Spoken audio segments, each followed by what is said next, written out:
You have the choice of installing whatever web server you want, but if you're just starting out or you're just using this droplet for testing, Apache is probably the easiest to get started with since there's so much support for it and it's so popular. So we're going to be installing it, navigating to the public web directory, creating a file and viewing it in our browser.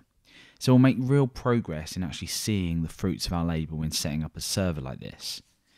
Now we're going to use a package tool called Apt, which stands for Advanced Package Tool, and this allows us to install, uninstall and update applications. So the first thing that we need to do is actually update Apt itself so we can use the Apt-Get update command. So let's go ahead and do that now. Now we need to provide sudo, basically because we need super user powers to be able to do this. So we say sudo apt-get update. So that will go ahead and it will work through and it will start to update itself. And basically that's it. We'll just wait for it to complete. So once it's updated, we'll go ahead and actually install Apache. Now we're going to actually install Apache 2. So we simply use sudo apt-get, but this time we're going to use the install command rather than the update command. And now we give the name of the software that we want to install. In this case, it's just Apache 2.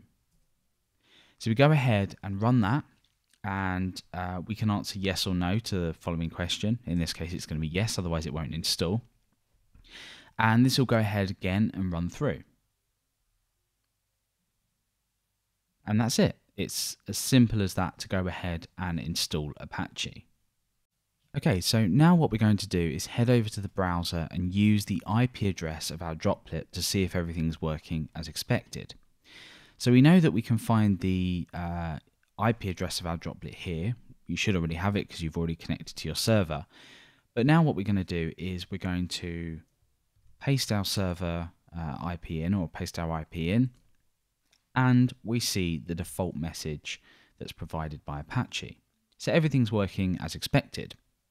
So we now need to know where to actually locate this default page.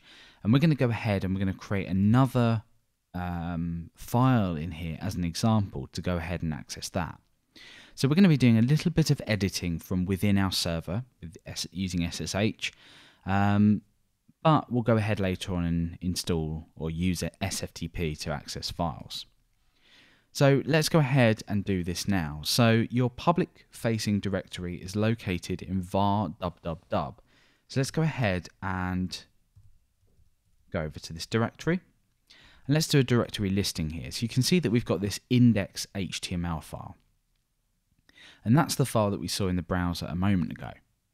So let's use the nano text editor to modify this. So we use sudo nano and then the name of the file.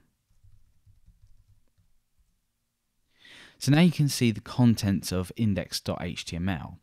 We're going to go ahead and change this to something a little bit more sensible. Let's just go ahead and pull this down.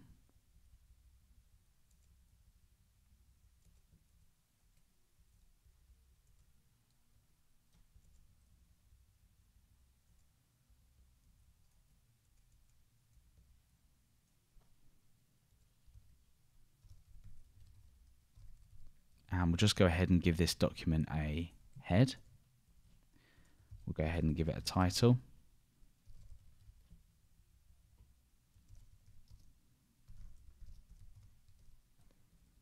We'll go ahead and give it a doc type as well.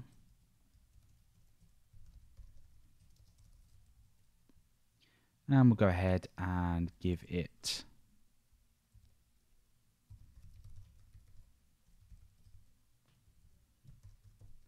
character set of UTF-8. So now that we've done that, let's go ahead and save this.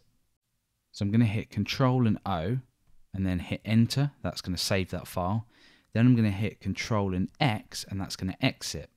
So we've now modified that file. Let's head back over to the browser to see what that's done. So everything looks the same, but you can see that this has been modified and we've corrected this initial page basically. So now that this has been updated, we know that we can update files, but it's not always going to be the case all the time that we want to go ahead and use Nano to update a file here. So we're going to want to connect with SFTP to allow easy access to be able to upload files securely. So we'll be looking at doing this later on. For now though, let's move on to looking at setting up PHP so we can introduce some PHP code, test it here and see if it works.